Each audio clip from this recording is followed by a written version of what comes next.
भंडारा गोंदिया जिल्ह्यात विधान परिषद निवडणुकीकरिता महायुती महाविकास आघाडीकडून उमेदवारी अर्ज दाखल करण्यात आले आहे। महायुतीकडून अविनाश ब्राह्मणकर यांनी उमेदवारी अर्ज भरला आहे, तर काँग्रेसकडून प्रफुल्ल अग्रवाल, दिलीप बनसोड यांनी उमेदवारी अर्ज दाखल केला आहे। दोन्ही पक्षांनी आपलाच विजय निश्चित असल्याचं बोलले आहे। महागाई असेल हे सगळे मुद्दे या निवडणुकीच्या माध्यमातून या वोटरच्या मनावर आहे आणि वोटर यावेळेस या महायुतीच्या लोकांना ऐकणार नाही अशी परिस्थिती आहे आणि या ठिकाणी काँग्रेस विचाराचाच उमेदवार निवडून येईल अशा पद्धतीचं चित्र आज भंडारा गोंदियात आहे। आम्ही सांगितलं आहे म्हणजे दिलीप बनसोड यांचा फॉर्म आम्ही भरलेला आहे काँग्रेस पक्षाचा आणि 2 उमेदवार आम्ही त्याला सपोर्टेड टाकलेले आहे। 4 तारखेला या सगळ्या गोष्टीचा एकदम क्लिअरिटी आपल्या सगळ्याच्या समोर येईल। आम्ही विचार केलेला आहे कारण की राजकारण हे एक रणनीतीचा भाग असतो आणि रणनीतीचा भाग असल्यामुळे त्या पद्धतीची एक रणनीती आम्ही तयार केलेली आहे आणि मला वाटतं की याच्यातली एकदम स्पष्टता आपल्याला 4 तारखेला कळेल। आज आम्ही गोंदिया भंडारा स्थानिक स्वराज संस्थेच्या विधान परिषदकरिता जी जागा भरायची आहे, महायुतीचे भारतीय जनता पार्टीचे उमेदवार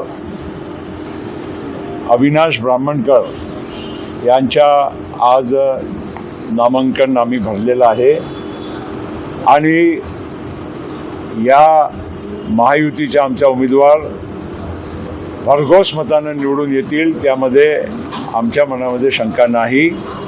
त्याचं मूळ कारण आहे की भारतीय जनता पार्टीचे, राष्ट्रवादी काँग्रेस पक्षाचे आणि सोबत शिवसेनाचे जे मतं आहे ते तिन्ही धरून खूप मोठा अंतर आहे दुसऱ्या उमेदवारांच्या पेक्षा। दुसरी महत्त्वाची गोष्ट ही आहे की जे उमेदवार भारतीय जनता पार्टीने दिला आहे तो सर्वांना एक लोकप्रिय उमेदवार म्हणून ते पसंतीचे आहे, सामान्य कार्यकर्ता आहे, ज्यांनी अत्यंत गरिबीतून त्यांचा समाजकारण राजकारण सुरू केलं, जिल्हा परिषदवर अनेक वेळा निवडून गेले आणि तुम्हा सगळ्या लोकांना माहीत आहे की मागच्या विधानसभेमध्ये साकोली विधानसभा क्षेत्रातून भारतीय जनता पार्टीने त्यांना महायुतीचा उमेदवार म्हणून दिला होता। अवघ्या 200 मताच्या फरकामध्ये खऱ्या अर्थानं जी वोटिंग झाली, जनतेची वोटिंग झाली, त्यामध्ये मशीनमध्ये ते 700 मतानं पुढे होते, पण दुर्दैवानं जे पोस्टल बॅलेट होते त्यामध्ये परत ते मागे पडले आणि 200 मतांना पराभव झाला होता।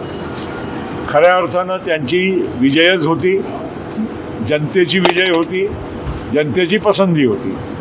असो, जे काय झालं ते एकमेव जागा वगळता भंडारा आणि गोंदिया जिल्ह्यामध्ये सर्व जागा महायुतीनेच जिंकलेली आहे आणि आम्हाला खात्री आहे की या निवडणुकीपासून येणाऱ्या काळामध्ये जे काही निवडणुका येतील, जे काही राजकारण होतील, त्यामध्ये महायुतीशिवाय कुठल्याही पक्षाला संधी मिळणार नाही। काल रात्री माझी विधान परिषदेच्या भंडारा आणि गोंदिया जिल्हा विधान परिषदेच्या निवडणुकीसाठी म्हणून माझी उमेदवारी जाहीर झाली आणि मला एक आश्चर्याचा धक्का बसला की माझ्यासारख्या एक साधारण आणि सामान्य कार्यकर्त्याला एवढ्या मोठ्या निवडणुकीची उमेदवारी पक्षाने दिली आणि म्हणून मी आमच्या भारतीय जनता पार्टीचे जितके वरिष्ठ नेते आहेत, आपल्या महाराष्ट्राचे मुख्यमंत्री आदरणीय देवेंद्रजी फडणवीस साहेब, आमचे महसूल मंत्री आदरणीय बावनकुळे साहेब, विशेष करून आम्ही ज्यांच्या नेतृत्वात काम करतो असे आदरणीय परिणयभाऊ फुके, आमचा जो मित्र पक्ष आहे त्या पक्षाचे नेते, राष्ट्रवादी काँग्रेस पार्टीचे नेते आदरणीय प्रफुल्लभाई पटेल असोत, आमच्या भारतीय जनता पार्टीचे आदरणीय उपेंद्रजी कोठेकर असोत, बाळाभाऊ अंजनकर, आमचे जिल्हाध्यक्ष आदरणीय आशुभाऊ गोंडाणे, या सर्व नेते मंडळींचं मी आभार मानतो। आणि खऱ्या अर्थानं विचार केला तर मागच्या विधानसभेमध्ये आम्हाला जे अवघ्या 208 मतांनी आम्ही हरलो होतो, पण तिथपर्यंत पोचायला ज्या शेकडो कार्यकर्त्यांनी, गाव पातळीवरचे कार्यकर्ते आहेत, त्यांनी जी मेहनत घेतली होती, त्या सर्वांच्या मनातल्या भावनांचा आदर मला उमेदवारी देऊन भारतीय जनता पार्टीने व्यक्त केली आहे. मी सर्व नेते मंडळींचा मी आभारी आहे.